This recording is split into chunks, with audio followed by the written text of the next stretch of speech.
Hey everyone, Sean Deveney here from Heavy.com Sports with Steve Bulpett, our NBA insider, longtime Celtics beat writers. So we're going to start with the Celtics and talk a little bit about them.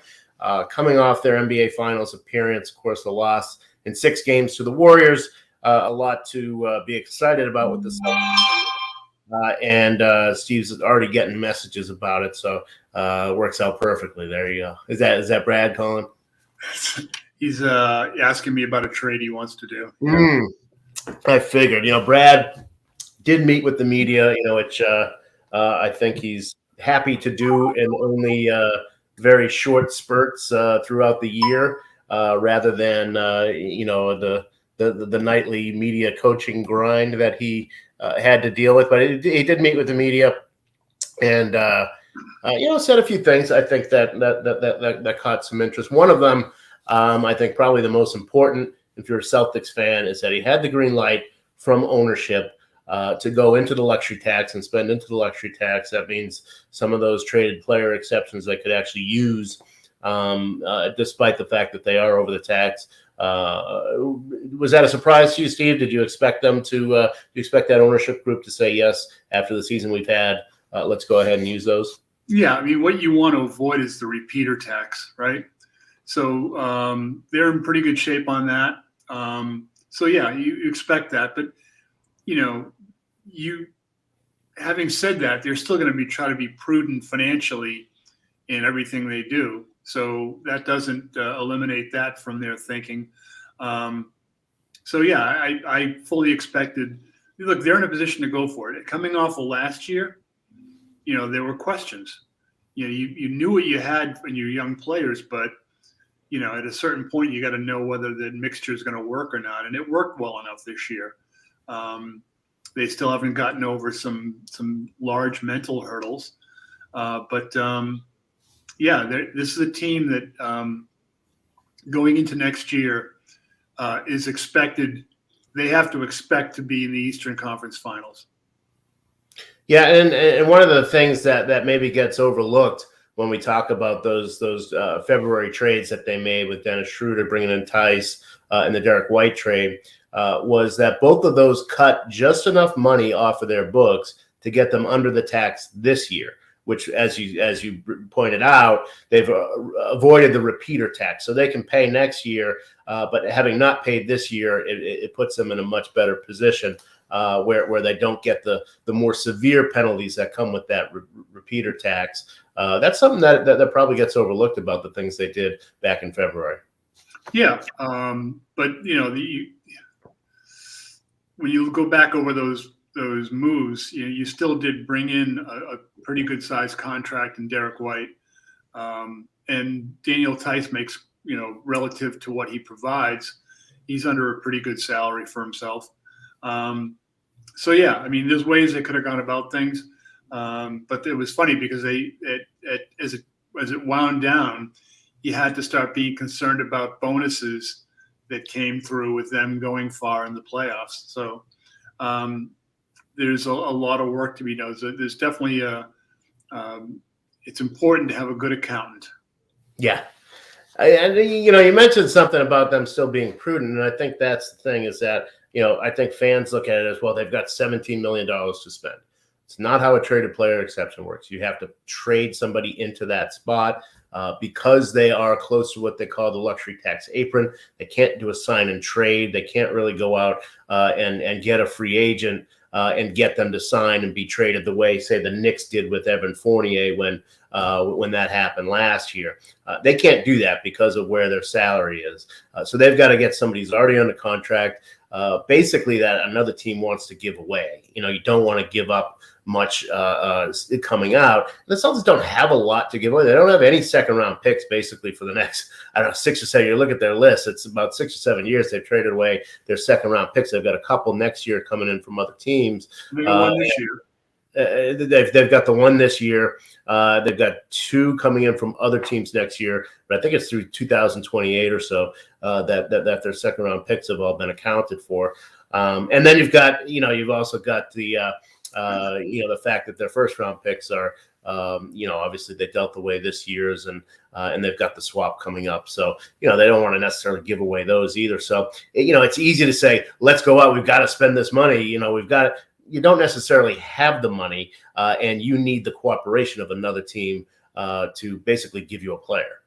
Yeah, and what you've got to be really careful of if you're the Celtics is not subtracting from what you already have, just to make a move that might be a little splashy or might look good on paper to a degree. You can't give up what has made you good so far, what has brought you to this position. So for the people who want to trade Marcus Smart, who's under a pretty reasonable contract, you can probably get a better point guard, a better distributor, some guy to fill that role better. But what you're going to lose defensively that has really kind of defined you as a team would be, really hard, much, much harder to make up. I thought that this past year, especially from January through June, would put to rest the Marcus Smart stuff. I was wrong. It's still very much out there, and apparently the reason they didn't win an NBA championship was Marcus Smart, according to some. And I don't know. I don't know what more the guy needs to do. He is what he is, and we all know what his shortcomings are. But he fits this team pretty well, and I don't know that. And you said this before. If you're not going to get Chris Paul, there's only one Chris Paul out there. If you're not going to get him, who do you think you're going to get that's going to fit what this group does better? Yeah, and look, we can have opinions on what we think of players, but I think the better gauge of where Marcus Smart stands on the NBA food chain is when you talk to other teams. They would love to have a guy, and with his mistakes. So like you take Marcus Smart for his entire package, for the mistakes, for the quick shots, sometimes all of that stuff. But what he brings to you is something that teams really covet. That kind of toughness. When you look at how the Celtics really kind of imploded in the playoffs this year, they went away from the simple passing and cutting game. And you could say, yeah, a better point guard might have got them to get into their stuff better. But, you had two players that your two best players, when they're taking the ball and just going and not getting into what you want to run offensively or just the basic format you want to use for your offense, that's the problem there. And what other teams really covet a Marcus Smart type. He's the kind of guy that teams look at and say, okay, he can come in here and he can alter our culture. Yeah, and I think he's the kind of guy that the grass is always greener. You send him away, you're gonna miss him when he's gone. And they don't have a lot of they have a lot of quiet type of leaders, quiet type of players, and Marcus isn't that. And if you lose him, then I think it does sort of upset the apple cart in terms of the chemistry and all that these guys have been through together, in their careers. They know each other pretty well. You pull away one of those pieces, it's like a Jenga thing, and you don't know if it's gonna if you'd be all right, if it's gonna come tumbling down. Yeah, I agree. I mean, again, so when Brad Stevens is looking at moves, I think he's also looking at, a guy you could say, okay, adding this person, this is something you need. It could help you it could be a positive. But when you look at the minutes that person will take up, like, for example, Dennis Schroeder is a guy that, okay, they needed some of the stuff he did. But when you looked at him and what he did to your team, how he altered the basic rotation, it was a net negative. So, moving him away was a good thing for your team. So just bringing in a guy that can do something you need might still hurt you in the long run. You've got to be cognizant of that. And really kind of look that through. No matter what they do with these traded player exceptions, and again, I don't think they're going to go out and find a $17 million player. And really, the track record around the league on that isn't great. I mean, Evan Fournier did not have a great year with the Knicks last year when they took him into that. Go back to Kelly Oubre took a really big, I think it was about 17 million as well with the Warriors, and it just did not have a good year. The Warriors regretted doing that. So a lot of times when teams are looking to are okay with giving away a player, so the reason they're okay with giving away a player, It's not just that. You have to look at the context. I think Evan Fournier is a really good player. And I think Evan Fournier on the Celtics would be a real boost for you. But what did he go into in New York? Evan Fournier is a guy that will take shots, will make shots, is a willing ball mover. And he goes to the Knicks, and that ain't how they were going to play with Julius Randle. He'd all of a sudden become a star, and he was, duty bound to prove that he was a star, and the ball was going to stick. So, look at the Celtics now. If they're not playing the way that they're supposed to play, if the ball's not moving, if people aren't cutting, if they're not getting the opponent's defense into rotation, then guys like Al Horford and even Grant Williams, they're not as valuable as they could and should be. Now, no matter what happens with these TPEs, they do have the mid-level available, the taxpayer mid-level. It won't be the full 10 point whatever million. It's going to be closer to 7. And they'll spend that. I think that was always the plan.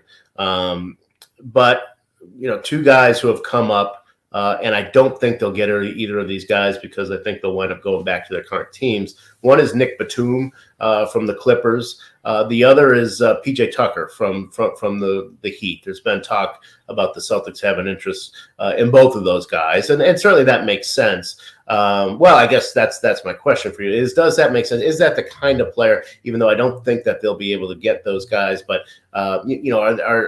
could you see them in the market for an end of career kind of veteran guy who can still play that glue guy role and help you win a little bit? Yeah, I mean, look at getting a PJ might have helped win the Celtics a championship in 2008. PJ Brown. The question is going to be, like you said, the Celtics aren't going to want to give them, a big chunk for much of anything beyond a year or so, year or two. Is that going to be enough for those guys? Can they get more elsewhere? Would they be happy in their role in Boston? So yeah, I think you've got to make moves, and I alluded to this in the piece that we posted yesterday. You're not just looking at what the roster is and how that fits and how a player you bring in fits with the players you have. You've got to look at whether the player you bring in fits with the coach you have. You've got some guys in this team right now that have not played as much, perhaps. And the guy you're bringing, is he going to be someone that Ime Udoka plays? Maybe bringing in a veteran is the kind of thing that makes him more comfortable to give a guy minutes, which will then reduce the minutes on a Jason Tatum and a Jaylen Brown and make things better for you overall. But you've got to, again, be cognizant of anyone you bring in. Is he someone that your coach is going to actually play? Yeah, it seems like Ime does not care for one-way players. That you've got to be able to play both sides of the ball, or else you're not going to get on the floor. So there's certainly you could go out and get a sniper, a 3-point shooter who could come in and knock down some shots. But if he's going to get killed on the other end of the floor, might not be on the floor all that long. I think that's one of the things that we've seen with him. Yeah, I mean, but hey, look, you made the move for Derek White. And Derek White, will he be a lot better next year? He could be, not coming in during the season, going through, that orientation period. But you gave up a guy in Josh Richardson who is a good basketball player and is a better shooter than Derek White. And wouldn't, you could have saved that first-round pick in that pick swap. So, that's a guy that Ime said, obviously, hey, I dealt with this guy before. I want this guy. He's a guy that Brad Stevens liked. You got your guy. You overspent for him. Did he provide for you all the things that what you gave up for him dictated that he should have provided? So you've got to look at that and figure out, does that fit? And the guy you're looking at bringing in, would he fit? Look, you've got a guy on your bench now, Aaron Nesmith, who, his shot doesn't look to be there because he's not getting enough run. But when he's on the floor, he's certainly hustling hard on defense. He's certainly getting you free rebounds, all these other things. He's making hustle plays. So I have a feeling that Brad Stevens wants to see more of, Aaron Nesmith, and even a little bit more of Peyton Pritchard next season. I think he'd like to see the minutes a little more balanced out than they were. And again, first-year coach, he leans on his starters, his stars. That's not exactly a surprise. Yeah. Maybe not the best strategy, but it's not a surprise. Yeah. And just to get back to Brad, one thing that he did say yesterday is that the Celtics have no further surgeries planned. I thought that was a good bit of news and a good question asked. I don't know exactly who asked it, but it was something that I'm glad that we got some clarity on.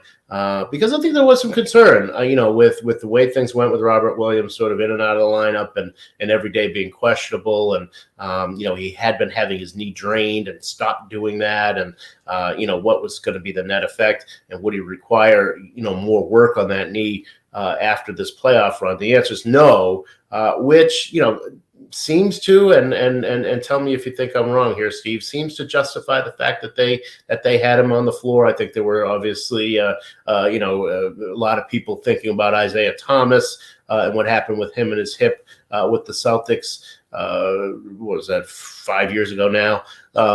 So I think there was some concern about that, but it seems like maybe Robert Williams' knee is going to come out of this okay. Yeah, I mean, we'll see how it plays out. I mean, they could be making a mistake here. The knee problem is something that could require some surgery. I can tell you from personal experience, having your knee drained feels great. Having the loose bodies drained, the little bone chips that get caught up in there, getting those things removed, it's like your knees have a buzz on. It's like walking on a pillow. It's fantastic. But yeah. I'll tell you, from the inside with the Celtics, there lingers some concern about Rob Williams and how he approaches Hurts. This Hurts. Should I stop playing or should I keep playing?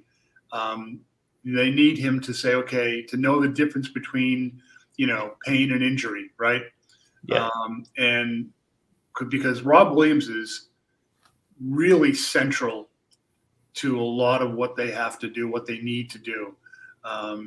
He gives them, one of those, borderline unique players defensively that can just do so much, contest shots on the perimeter, block shots at the rim, all those things. So they need him desperately. So if anything, I would expect them to err on the side of caution with him, that if they need to go back into the knee, they should do it and get it done now and get him all the rest he can possibly garner before next season starts. Because he's a guy that without him, you're looking at Al Horford. Let's not bring up his age, but it's twice 18. Daniel Tice, you're going to have serious issues in that situation. So you've got to be very careful with him, but he's got to learn how to manage himself perhaps better than he has in the past. Yeah. So some of this is what you're saying is on Rob, and I think it's incumbent on him to tell them when he's feeling pain, because obviously, with his history, you don't want anything out there that you don't want him hiding anything. But at the same time, he's got to be able to sort of modulate that a little bit and say, all right, this hurts, but I can play through it, rather than, we don't know what this is. He's got to be a little bit closer to Marcus Smart without going full lunatic. Right.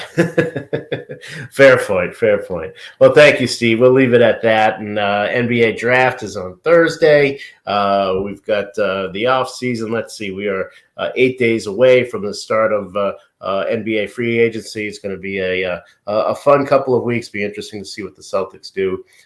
Thank you for joining me, Steve.